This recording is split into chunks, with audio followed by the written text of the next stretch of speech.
옛날 얘기 하나 해드릴게요. 중국 초나라 위왕이 월나라를 공격하기 위해서 계획을 세웠습니다. 왕의 계획을 들은 장자는 왜 월나라를 공격하려고 하십니까? 라고 물었습니다. 왕은 월나라의 정치가 문란하고 병력이 약해졌기 때문이라고 말했습니다. 장자는 말했습니다. 사람의 지혜는 눈과 같은 것입니다. 눈은 백보 앞을 내다보지만 가까운 자기 눈썹은 보지 못합니다. 현재 왕의 군대는 전쟁에서 2번 패했습니다. 그리고 많은 영토를 잃었습니다. 그만큼 군사력이 약해진 것이죠. 장교들이 영내에서 약탈을 일삼고 있는데 관리들은 잡아내지 못하고 있습니다. 그만큼 정치가 문란해진 것입니다. 군대가 약하고 정치가 문란해진 것은 월나라와 똑같습니다. 그래서 사람의 지혜는 눈과 같다고 말씀드린 것입니다. 왕은 장자의 말을 듣고 계획한 것을 모두 그만두었습니다. 이처럼 사람은 자신을 객관적으로 보는 것이 어렵습니다. 사무엘하 11장을 보면 다윗 왕은 부하장수 우리아를 사지로 내몰고 그의 아내 밧세바를 왕비로 삼았습니다. 그러나 다윗은 자신의 잘못을 느끼지 못했습니다. 하나님은 나단 선지자를 다윗에게 보내 이야기 하나를 들려주었습니다. 한 성읍에 2사람이 있는데 한 사람은 부하고 한 사람은 가난합니다. 부한 사람은 양과 소가 많고 가난한 사람은 작은 암양 한 마리를 품고 기쁘게 살아갑니다. 그런데 어느 날 부자에게 손님이 찾아왔는데 자기 양과 소는 아까워서 가난한 사람의 작은 암양을 뺏어다가 손님을 대접했습니다. 다윗 왕은 나단 선지자의 이야기가 끝나기도 전에 화를 내면서 하나님을 두고 내가 맹세하는데 그 사람은 죽어 마땅하고 빼앗은 양에 대해서는 4배를 갚아야 할 것이다 라고 말했습니다. 그 이야기를 들은 나단 선지자가 말했습니다. 죽어 마땅한 사람이 바로 왕이십니다. 그 말을 들은 다윗 왕은 하나님 앞에 무릎 꿇고 참회하며 회개했습니다. 다윗 왕이 평소 얼마나 현명하고 정의롭고 지혜로운 사람이었습니까? 그러나 그런 다윗도 자신을 객관적으로 보지 못했습니다. 다윗은 하나님의 말씀을 통해서 비로소 자신을 객관화할 수 있었던 것입니다. 이 두 이야기는요, 사람이 아무리 지혜로워도 자신을 객관적으로 보고 자신을 아는 것이 얼마나 힘든가를 보여주고 있습니다. 사람이 자신을 알지 못하면 현재 자신의 결핍이 무엇인지 알 수 없습니다. 자신에게 필요한 것이 무엇인지 알지 못하면 인생의 결핍을 채울 수 없고 무엇인가를 채우기 위해서 열심히 노력을 해도 인생은 늘 공허할 수밖에 없습니다. 그렇다면 오늘 우리는 자신의 상태를 정확하게 알고 살아가고 있습니까? 자신할 수 없다면 지금 오늘 우리가 가장 먼저 해야 하는 것은 예수님 앞에 서는 것입니다. 예수님 앞에 선다는 말은 예수님과 나 자신을 대비해서 보는 것입니다. 그러면 지금 내가 무엇이 잘못됐고 무엇이 결핍됐는지를 정확하게 보게 된다는 거예요. 예수님 우리의 현 상태를 정확하게 보여주는 거울이시기 때문입니다. 오늘 말씀을 통해서 자기 자신을 정확하게 보고 자기 결핍을 채우며 행복한 삶을 살아가시는 여러분이 되시기를 주 예수 그리스도의 이름으로 축원합니다. 오늘 말씀의 배경은요, 안식일에 예수님이 바리새인 지도자의 집에 떡을 잡수러 들어가셨다는 것이 바로 배경입니다. 예수님이 안식일에 하면요, 곧 사건이 터질 것을 암시하는 것입니다. 아무것도 안 해야 하는 안식일에 예수님은 늘 무엇인가를 하시면서 충격을 주셨고, 그리고 충격과 함께 소중한 가르침을 전하셨습니다. 예수님은 안식일에 여지없이 수종병, 장에 물이 차는 병 걸린 사람을 치유하시고 안식일의 본질을 말씀하셨습니다. 하나님이 안식일을 제정하신 이유는요, 다른 것 없습니다. 사람을 살리기 위해서입니다. 살아있는 것을 살리기 위해서입니다. 사람은 반드시 쉬어야 삽니다. 살아있는 것은 반드시 쉬어야 회복되고 살 수 있습니다. 안식일의 목적은 살림에 있다는 것입니다.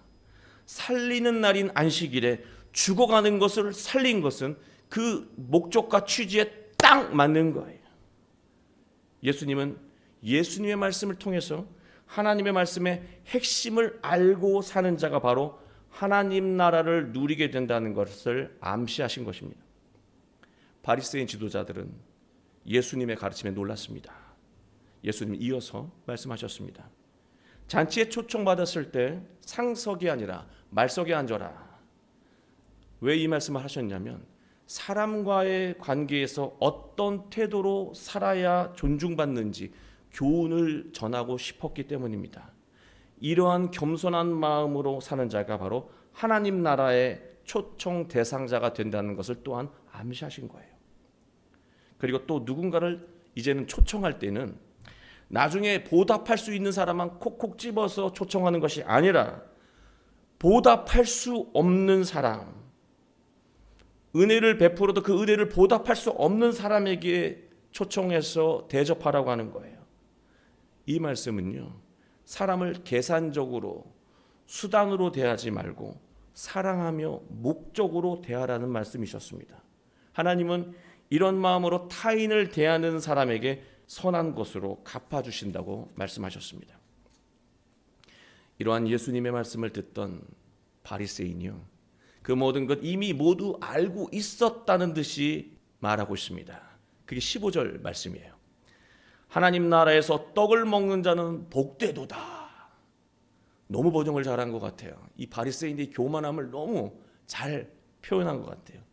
하나님 나라에서 떡을 먹는 자는 복되도다. 말투 자체가 거만하죠. 하나님 나라가 무엇인지, 하나님 나라의 떡이 무엇인지, 복된 인생이 무엇인지 전혀 알지 못하는 바리새인이 이런 말을 하는 것입니다. 바리새인은 지금 자신이 어떤 상태로 살고 있는지 알지 못하면서 뜻도 모르는 말을 하고 있습니다. 지금까지 예수님이 누구 들으라고 이 비유와 말씀을 또 교훈을 주신 것입니까? 바리새인 들으라고 하신 말씀이었어요. 그런데 바리새인은 남에게 하는 말처럼 듣고 있었다는 사실입니다. 다윗의 경우 하나님의 말씀을 듣고 곧바로 자신을 객관화하며 회개했는데요, 바리새인은 예수님의 말씀을 직접 듣고도 자기 삶을 전혀 객관화하지 못하고 있습니다. 저는 이 바리새인의 모습을 보면서 이게 지금 우리의 모습이다, 여러분의 모습이고 저의 모습이다라는 생각이 들었어요.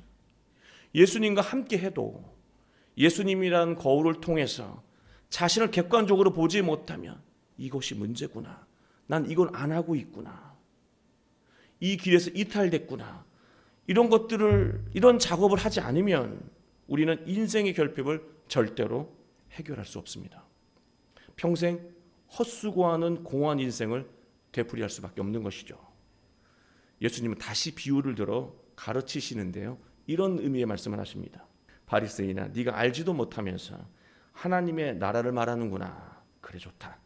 그러면 내가 하나님 나라가 어떤 사람들이 들어가는지 말해주마. 그렇게 그런 의도로 말씀하신 거예요. 한번 볼까요? 16절. 이르시되 어떤 사람이 큰 잔치를 베풀고 많은 사람을 청하였더니, 17절.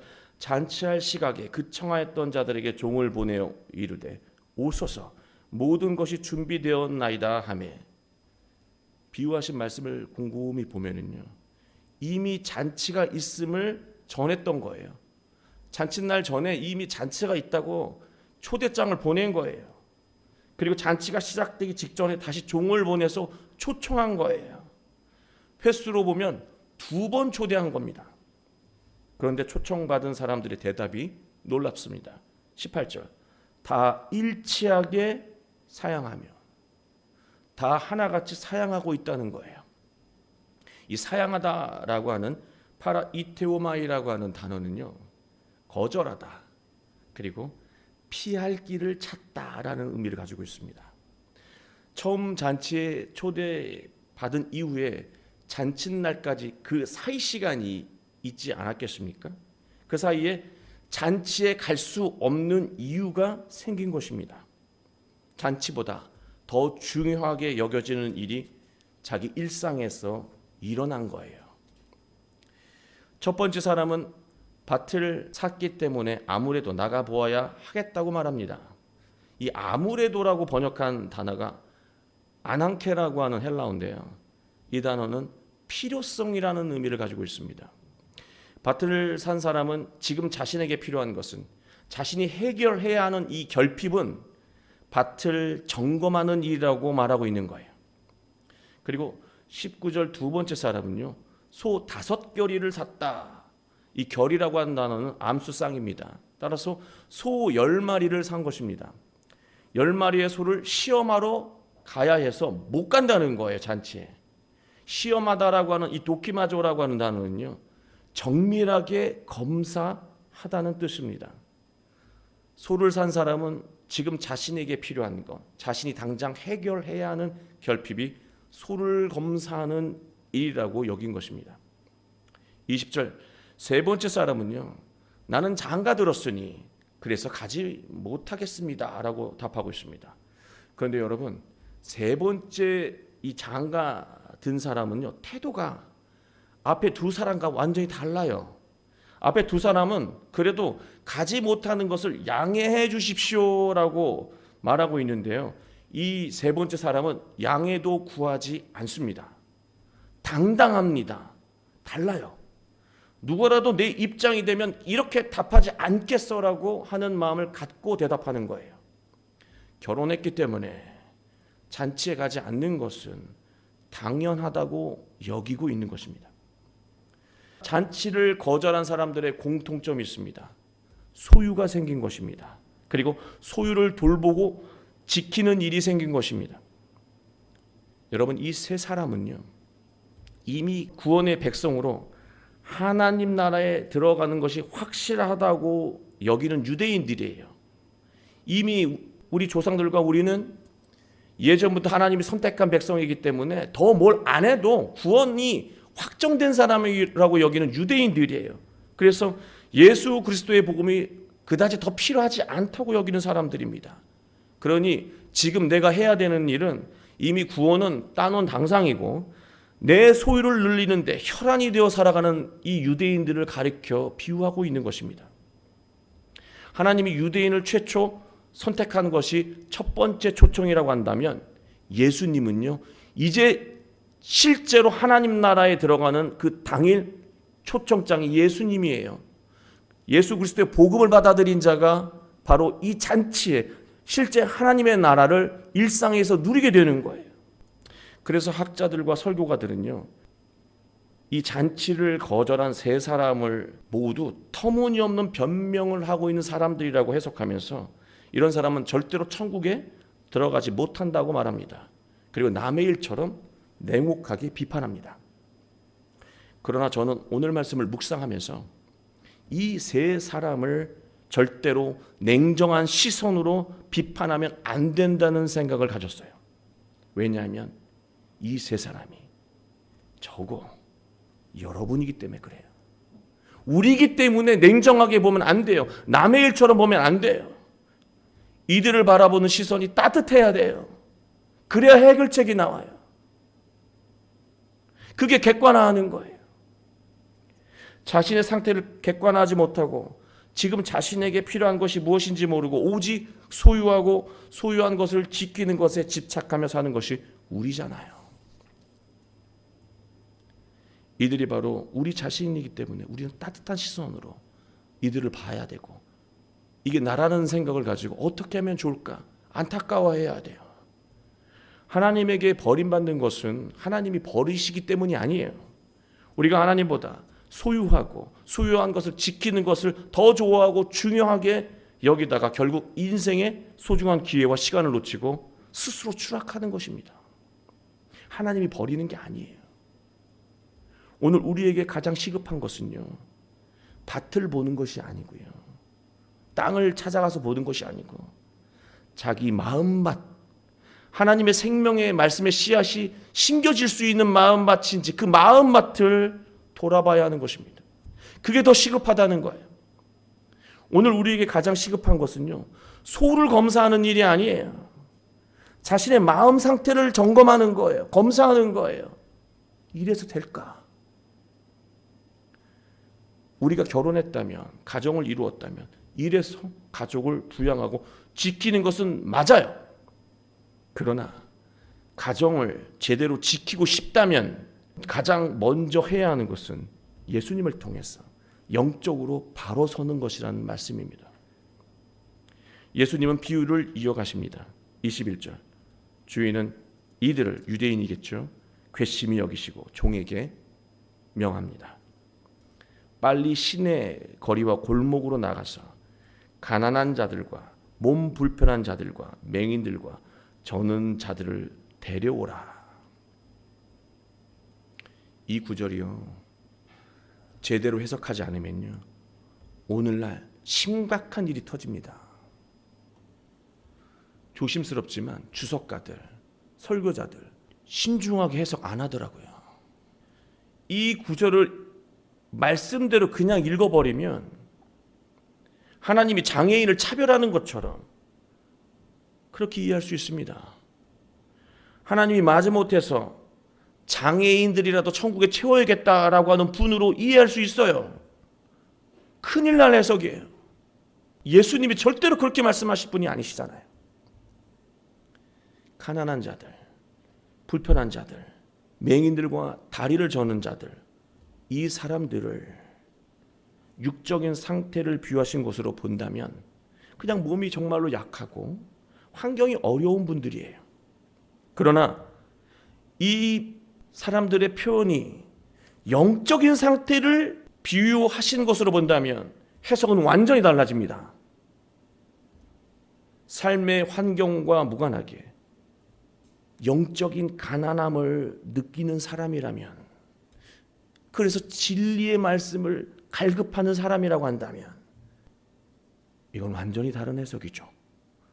예수님은 산상수훈에서 마음이 가난한 자가 복되다고 말씀하셨잖아요. 그런 가난한 자들이에요. 또 봉사하고 헌신하는 일이 선한 것인 줄 알지만 영적으로 온전하지 못하고 연약해서 늘 번번이 선한 일을 못해온 것을 안타까워하는 자, 저는 선한 일에 대해서 정말 무능하고 무력한 사람이에요. 꿈쩍도 못한 사람으로 살아왔습니다. 저 그런 사람이었습니다. 그렇게 고백하는 사람들 완전히 다른 사람이죠. 그리고 스스로 인생을 보는 눈이 없어서 저는 영적인 맹인으로 살아왔습니다. 사람들은 저를 똑똑하다고 말하지만, 판단력이 있다고 말하지만 저는 완전히 영적인 맹인입니다. 자녀의 아픔을 전혀 느끼지 못하고 보지 못하고 배우자의 슬픔을 전혀 감지하지 못하는 그런 영적인 맹인이에요. 멀리 있는 가난한 사람은 도우면서 바로 곁에서 눈물 흘리는 사람은 전혀 감지하지 못하는 그런 눈이 먼 사람입니다 라고 여긴다면 완전히 다른 해석이죠. 또 영적으로 바로 서지 못해서 제 인생은 늘 쩔뚝쩔뚝 저는 인생처럼 그렇게 살아왔습니다. 성경에서 그런 인물 나오잖아요. 야곱. 오직 소유에만 열정적으로 인생을 소비하다가 야복강가에서 판도뼈 맞고 다리 절잖아요. 그건 뭐냐면요, 은혜도 받았지만 지금까지 살아왔던 내 인생이 절름발이 인생이었구나, 영적으로 깨달은 거예요. 이들은 모두 예수님의 말씀을, 생명의 말씀, 구원의 말씀으로 받아들일 수 있는 영적인 준비를 마친 사람들이에요. 천국 잔치를 누릴 준비를 마친 사람들이에요. 예수님 말씀 주십시오. 다 받아들이겠습니다. 다 행하겠습니다. 따르겠습니다. 변화되겠습니다. 정말로 새롭게 되기를 제 자신이 먼저 원합니다. 말씀 주십시오. 천국 준비가 다 마친 사람이에요. 우리가 예수님이라는 거울 앞에서 자신을 최대한 겸손히 볼 수 있다면 이들처럼 예수님의 부름을 거부하지 않고 하나님의 나라를 누리게 된다는 것입니다. 그러나 22절은 여전히 잔치자리가 남아있다고 말합니다. 이런 현상이 왜 일어나는 것일까요? 이렇게 좋은 생명, 능력의 말씀, 복음을 주시는데, 잔치를 초대하는데 왜 아직도 자리가 남아있는 것일까요? 세상에는 자신을 객관화하며 자신의 결핍을 느끼는 성숙한 사람이 분명히 있습니다. 신앙이 없더라도요. 그런 사람 있어요. 그러나 예수님의 복음으로 결핍을 채우는 것이 아니라요, 세상의 철학과 지혜와 사람들의 조언과 방식으로 그 결핍을 채우려고 한다는 것입니다. 바로 예수님을 모르는 이방인들이죠. 바로 이방 선교의 중요성을 말하는 구절이기도 합니다. 그러나 이것을 오늘날로 말하면요, 심리학자, 상담가, MBTI를 통해서 자신을 객관화했다고 판단하고 사람들의 조언으로 그 결핍을 채우려고 하는 사람들이에요. 기독교인도 이런 사람들 많아요. 예수님보다 MBTI를 더 신봉하는 사람 많다고요. 그래서 신앙생활을 해도요, 결핍이 채워지지 않아요.